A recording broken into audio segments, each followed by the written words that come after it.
Hello, yes, it's me again.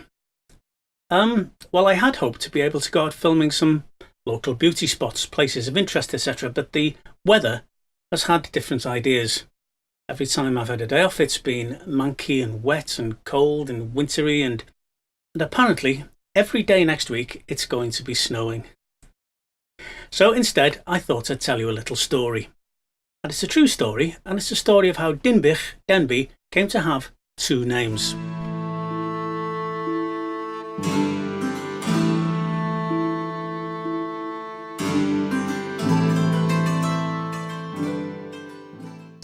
Now, for those of you that don't live in Wales, the concept of a town having two names might be a bit strange, but in Wales it's very common. And of course, it all stems from the 13th century, when Wales was invaded and taken over by the English. The English language in those days was a bit different to how it is today. It had lots of extra letters and sounds in it. In fact, you're probably familiar with one of the extra letters. It was called thorn, and it looked to all intents and purposes like a Y. And the sound of thorn was like TH together, so th or th. And you will have seen it on these pretend ye olde coffee shops. Ye olde tavern. Well, the ye on the front of it isn't ye. It's a thorn with an E on the end. So it's actually the old tavern, the old coffee shop. So that's one of the old letters. In fact, in Old English, they pronounced all the letters we now consider silent, like the G on nat. Knight in shining armour, for example, would have been pronounced knicht, because they would have pronounced the K on the front of it, and the GH, the silent GH, which in those days sounded like ch. So knight would have been pronounced knicht. You can still hear remnants of this in certain Scottish dialects. You know, do you ken John Peel?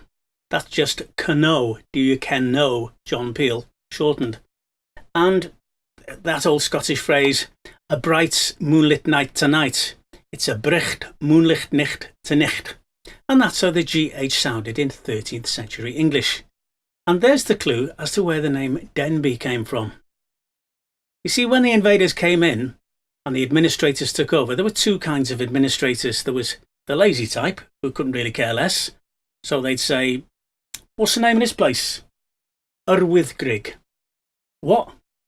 Urwyddgrig.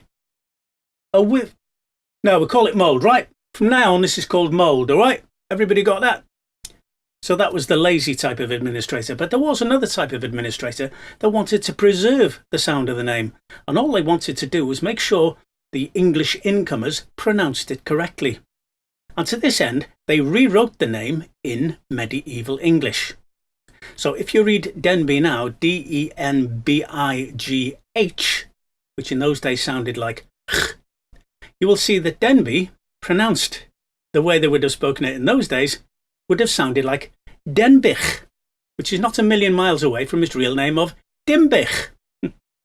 And this isn't the only place it happened. About 20 miles down the road, there's a place called Suchtin, and another place called Bruchtin. And when the administrators took over there, they anglicised the writing to Bruchten and Suchten. But when the GH became silent, it became Broughton and Sorton. And this also happened with the town made famous by Dylan Thomas, the poet, Larne. You see, the town's real name is Tal Lacharn, and the administrators changed Lacharn into English spelling, and the GH became silent, so Lacharn became Larne. So there you go. That's how Dinbych became Denbigh. So good they named it twice. Hope you enjoyed it. See you soon. Hwyl fawr.